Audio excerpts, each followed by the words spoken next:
Most people believe that sexual magnetism lies in beauty, in the body, in scent, or in well-chosen words, but that is a mistake. True magnetism has nothing to do with appearances, but with psychic energy. Jung once said, "What you repress controls you. What you integrate radiates from you." And it is precisely this subtle radiance that determines attraction.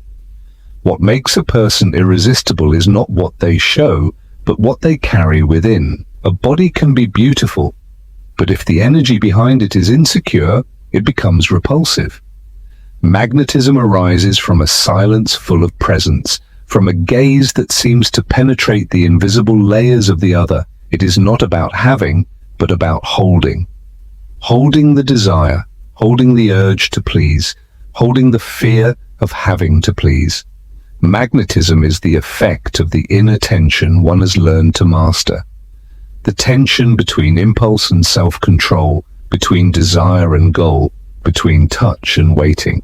Jung saw the unconscious as a living reservoir. Everything you believe you must hide, everything you repress or ignore, continues to work within you, only beneath the surface. That is why some people radiate something inexplicable but noticeably attractive.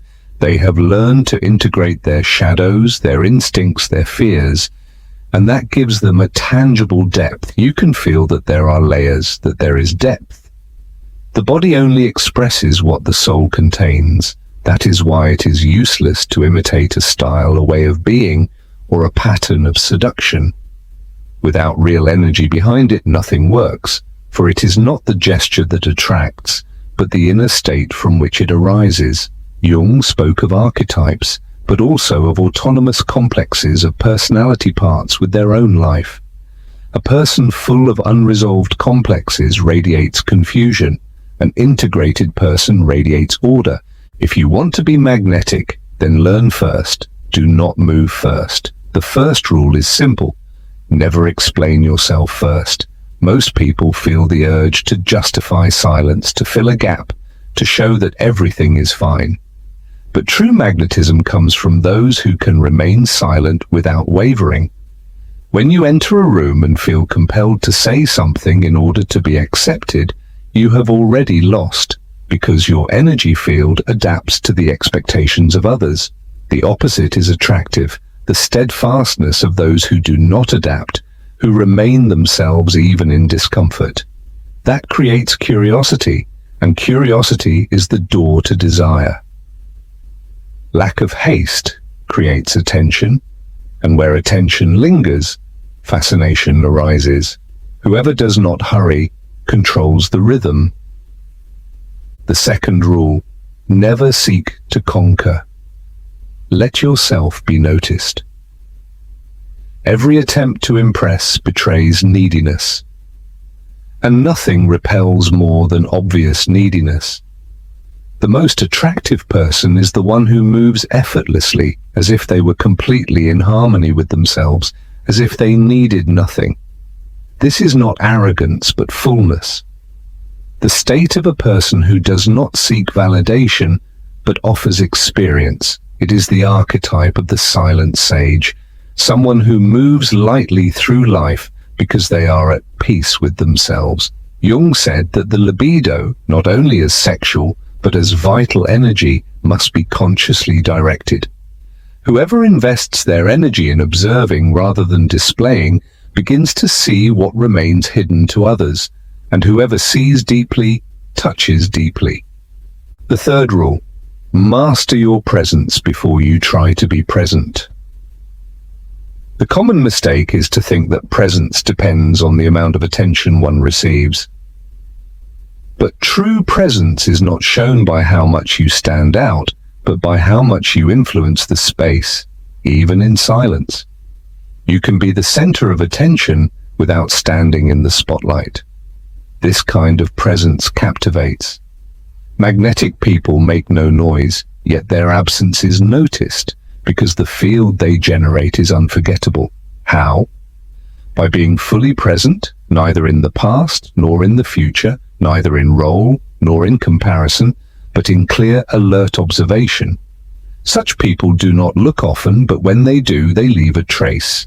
They do not touch much, but when they do, it remains unforgettable. Touch needs no force when it comes from someone with inner density. Here unfolds the subtlest dynamic, the control of expectation. Something becomes desirable not through frequency, but through waiting. Magnetism grows in the interval, in strategic delay, in the moment when you could touch, but do not, could praise, but remain silent, could approach, but slightly withdraw. That activates the brain's seeking system. Dopamine is not triggered by the reward, but by the expectation. This is simple neuroscience. And whoever masters expectation, masters desire. Jung spoke of the tension of opposites as the true engine of psychic transformation. And what is seduction but a dance of opposites? Approach and retreat, access and distance, action and contemplation. Most want to clarify everything immediately, to secure everything at once, but magnetism consists in opening doors only halfway, in suggesting more than revealing, in awakening images instead of giving explanations. Whoever explains too much destroys the mystery. And where there is no mystery, there is no desire. For desire is nourished by what one does not yet possess, but feels within reach. The mistake is to give everything at once: body, attention, story, emotion. That floods the field and weakens the energy. The secret lies in moderation, in the art of dosing, of leaving traces instead of maps. The unconscious loves symbols, and magnetic people are full of symbols. Ambiguous gestures, enigmatic looks, pauses that say more than words. None of this can be faked. The unconscious of the other immediately senses what is real and what is not. But when these gestures come from someone who truly masters their impulses, the effect is immediate. For the body speaks, and the body of a person who is fully with themselves moves differently. The touch is more conscious, the gaze more intense, the breath has another rhythm. And all this communicates without a single word. Jung said that the collective unconscious responds to universal symbols. And a person who becomes a symbol of security, depth and freedom transforms for others into a living archetype. And an archetype is never forgotten. It begins to shape dreams, thoughts and desires. That is magnetism. The fourth rule is master emotional synchronization. Psychological synchronization is not the same as time on the clock. There is the right moment for closeness, the right moment for interruption, the exact instant when tension becomes fruitful. Whoever understands magnetism knows the effect lies not in excess, but in precision. It is like touching a piano key, not just loud or soft, but at the moment when silence longs for sound. This mastery is not learned through imitation, but through attention. You recognize the right moment only when you learn to perceive the invisible field between you and the other. When you sense that the eyes are calling for presence without saying it, when you notice that the body opens even before it moves. Jung called this synchronicity, the mysterious interface between inner and outer world. If you are collected within yourself, you hold. If you are scattered inside, you force. This emotional synchronization is like a dance. The dancer who tries to lead too early stumbles. The one who waits too long loses the rhythm. Magnetism is rhythm, the ability to perceive the emotional cadence of the other without losing your own. Magnetic presence is not invasive, it adapts without giving itself up. It enters the emotional field of the other as if it already belonged there, but withdraws at the climax so as not to become predictable. Thus, emotional memory arises, the feeling that something special has happened, even when there is no clear explanation. The brain does not hold on to what is rationally concluded, but to what remains unfinished. The remembered experience is not the most intense, but the most incomplete. The fifth rule: use absence as a language. Most believe that the secret lies in constancy, but the human body does not react the same to constant stimuli. Constancy loses its value. What is interrupted at the right moment remains. Magnetism means creating strategic absence, conscious disappearance, deliberate withdrawal, not as punishment, but as contrast. Whoever is too present loses clarity, but whoever withdraws at the peak becomes a ghost, and ghosts seduce more than real people, because they occupy the imagination, the symbolic space, the world of projections. Jung said that where there is no consciousness, fate manifests. Whoever masters magnetism knows exactly where to stop, so that they continue to live in the other's inner world. This withdrawal is not to create insecurity, but to activate the desire for reunion. Only those who do not fear absence can masterfully use it. Most disappear out of revenge, manipulation, or escape. But magnetism withdraws with elegance, as if giving space, as if trusting that its trace speaks louder than its presence. This absence is not rejection, but an invitation. And a silent invitation is worth more than 1,000 promises. The question is, do you still feel me, even when you do not see me? If the answer is yes, the bond arises not in the body, but in the psyche. And bonds born in the psyche are not broken by distance. The sixth rule: make touch a gateway. Most people touch out of reflex, out of impulse, out of need, but magnetic contact does not arise from need, but from intention. It is a gesture full of meaning, slower, more conscious, more symbolic. It happens when the body is already emotionally ready, and is therefore received as a deep experience. A simple press on the shoulder, a light brush on the arm, a finger that lingers a few millimeters longer. Small gestures, but of enormous emotional density, because they come from someone who feels, perceives, and acts precisely. Jung said that the body carries psychic content, and therefore a gesture conveys more than just contact. It transmits information. Whoever touches with presence conveys affection, strength, and security. And all this without words. Here, the body becomes a map, not to explore, but to decipher. Magnetic people take no shortcuts. They observe, they touch less, but they touch right. And that activates the archaic areas of the brain. The limbic system responds to touch, smell, temperature, and breath. True seduction lies not in what is visible, but in what is inwardly felt. An unexpected but respectful touch, a pause before contact, a slowed breath that regulates the rhythm of the other. The body is a radar, but it only works for those who are truly present. The distracted notice no change in pupils, the inattentive feel no vibrations of the skin. All this requires extraordinary self-control because desire pushes toward haste.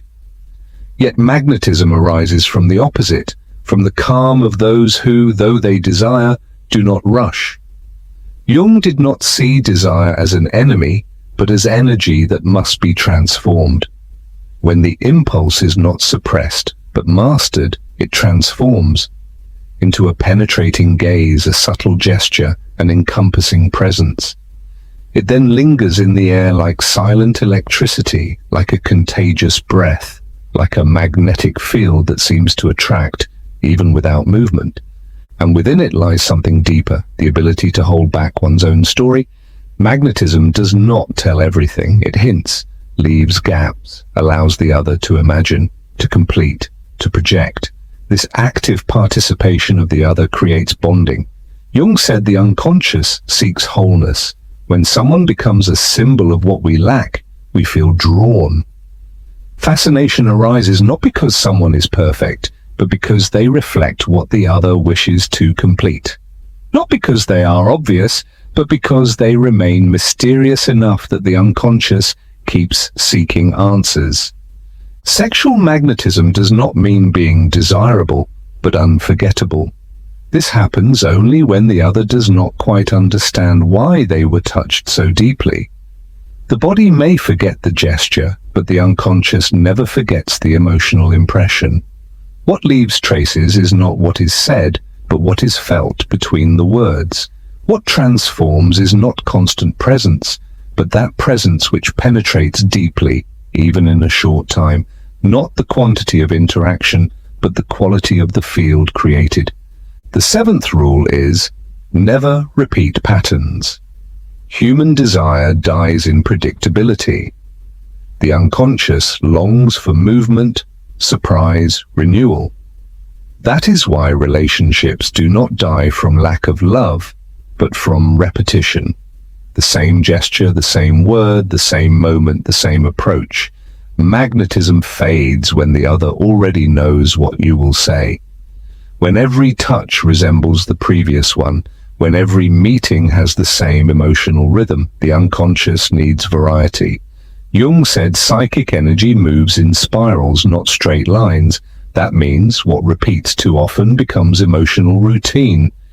And routine numbs the senses. If you want to keep someone emotionally awake, never send the same energy twice. Today warmth, tomorrow a breeze, and today he dives, tomorrow he floats. Fascination feeds on the unexpected, but not on exaggeration or chaos, rather on the emotional intelligence that balances extremes with grace. A magnetic person knows how to vary without contradicting themselves. They do not change mood, but vibration. Sometimes their presence is fire, sometimes fog. This creates a living, nuanced field that the other wants to decode, but can never fully decode. That is what keeps desire alive, the feeling that there is always something new to discover. A woman or a man who presents themselves the same way, day after day, loses reliability. They become boring. And boredom is the opposite of desire. Magnetism lives at the boundary between the familiar and the mysterious. If everything is new, it creates fear. If everything is the same, the warmth dies. The art lies in creating variations within the same tone.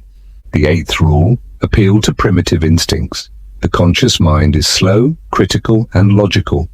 But desire arises in older places and in the body, in the senses, in smell, in the skin. True magnetism penetrates the reptilian brain. That is why the small details are so decisive. The speed of your speech, the rhythm of your breathing, the way you enter a room. All this is registered non-verbally. The body of the other absorbs more than it hears. Jung emphasized that the psyche is both personal and collective, and in the collective live the archetypes. If you embody an archetype, the silent hunter, the intuitive goddess, the calm sage, you activate unconscious reactions that come from millennia of evolution. You are not only yourself, you draw upon memories that belong not only to the other, but to all humanity. That is why certain forms of presence touch so deeply. They do not speak to the ego, but to instinct. Use your gaze like an arrow. Do not look to see, but to touch. A gaze that lingers 1 second longer than expected creates tension. One that looks away too quickly signals insecurity. One that fixes too strongly becomes a threat. But one who looks calmly, with presence, with unspoken intentions, suggests possibilities. And where there is possibility, imagination arises. Imagination is the strongest fuel of desire. A touch can be forgotten, a gaze cannot. For a gaze that carries symbolic power penetrates layers the skin can never reach. It activates imagination, which in turn triggers chemistry, dopamine, noradrenaline, oxytocin, all without physical contact. Magnetism is not contact, it is a field. The ninth rule, create sensory dependence. It is not about addiction, but about a signature. Each person has a combination of gestures, scents, tones, and patterns of approach, but only a few transform them into a language. Whoever masters magnetism becomes unforgettable because they create unrepeatable sensations. It is the way they touch, the sequence of gestures, the way they approach their face, the silence before the kiss, the slowness with which they brush the neck, the mixture of intensity and absence. All this results in a unique experience. And when the body of the other associates deep pleasure with this sequence, they do not crave just any touch, but exactly this one. Not just any kiss, but exactly this one. Not just any company, but that vibration that only one person can create. That makes someone dangerous, not because they are irreplaceable as a person, but as an experience. Someone may have the same scent, the same body, the same style, but they cannot replicate the psychic field that was created. That is what makes absence so painful. One does not miss something visible, but something that was felt in the air. Jung said the unconscious feeds on symbols, and that is exactly what you must become. A symbol of desire, of depth, of extraordinary presence. Be not just a name, be an emotional territory. And wherever you are missing, a sense of emptiness should arise, that nothing else fits, that nothing else suffices. The 10th and final rule: desire intensely, but master with elegance. The most common mistake is to confuse self-control with absence of desire. Yet strong desire is essential. It is desire that warms presence, that gives gesture authenticity, that vibrates in the gaze. The problem is not desire, but haste. Magnetism is the art of desiring deeply without surrendering to desire. It is holding the fire without extinguishing it, making it visible in the eyes, but not in posture. Jung spoke of the process of transformation as alchemy, taking raw matter and refining it. Desire is raw material. Its mastery lies in the ability to elevate it without denying it, to transform it into power, into magnetism, into aura. Whoever masters their own fire warms without burning. They warm the field, they warm the memory, they warm the dreams. And then something happens. A person ceases to be an ordinary man, an ordinary woman, and becomes an emotional reference point, a sensory memory that no new experience can replace. The voice still echoes days later. The touch still pulses on the skin long after the last meeting, because everything that was done with presence. And true presence is rare. Most live fragmented ball, in performance, in fear. But whoever lives whole becomes medicine, heals wounds without making promises, lets others feel more complete, simply by being, not by what they say, but by what they are. Their magnetism transforms into transcendence. It ceases to be mere attraction and becomes elevation, inspiration. Jung would say, at this point, the person has become a symbol, the living embodiment of what the unconscious of the other must touch in order to grow. It is no longer about seduction, but about transformation. True attraction does not lie in conquering bodies, but in elevating souls. It is not about guaranteeing presence, but about leaving a legacy. Whoever consciously masters magnetism no longer needs to manipulate, because they understand that the body is only surface. The true field is the soul, and the soul responds to truth, to depth, to beauty that does not shout, but resonates. Now that you know this, nothing you did before will suffice. For you no longer want to be just attractive, you want to be unforgettable. You do not want to have someone, you want to be someone who is never forgotten. From today on, your touch will be more conscious, your silence more eloquent, your absence heavier, and your presence, when it comes, will change the room. For your energy will be carried not by fear, but by intention, not by neediness, but by fullness. You will stop playing a role that seeks to please and will become the source, the space, the symbol. You will not be just another experience, you will be the experience. Remember, everything you have seen here is not just technique, it is life philosophy, applied psychology, refined energy. Jung taught us that the unconscious shapes destiny, and now you have the chance to shape yours consciously. So, subscribe, give a like, and dive into this deep journey. For what begins with desire can end in awakening. Your magnetism does not need to be learned, but revealed.